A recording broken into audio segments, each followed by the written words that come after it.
Siz qayсы багыт боюнча артка кайрыла аласыз деген бизге суроо берилди. Азыр мына сиздер мотоцикл менен кесилишке жакындап калдыңар. Анан алдыңарга эки багыт көргөзүлүп атат, стрелка менен А жана Б багыттары. Ушул эки багыттын кайсы биринде артка кайрылсаңыздар болот деген суроо болду. Азыр оң тараптагы белгини карасаңыздар, кандай белги турат? Тыюу салуучу. Солго бурулганга тыюу салынат деген белги. Демек, бул кесилиште солго бурулганга болбойт экен. Бирок ушул белги артка кайрылганга тыюу салбайт. Азыр сиздер А жана Б багыттарында артка кайрылсаңыздар боло берет. Бул белги тыюу салбайт.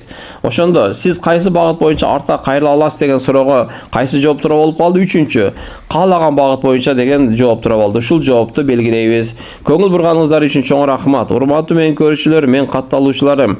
Эгер право алууда экзаменден өтө албай кыйналып жаткан болсоңуздар, анда менде онлайн платный курс бар. Ошол курска катышып экзаменден өтсөңүздөр болот. Эгер катышам десеңиздер, азыр экранга мен контакт телефон номер чыгарам, ошого байланышка чыгыңыздар. Же болбосо шапка профилдин астында WhatsApp группанын ссылкасы коюлган. Ошол ссылка аркылуу кирсеңиздер, мен онлайн курс боюнча толук маалыматтарды беремин.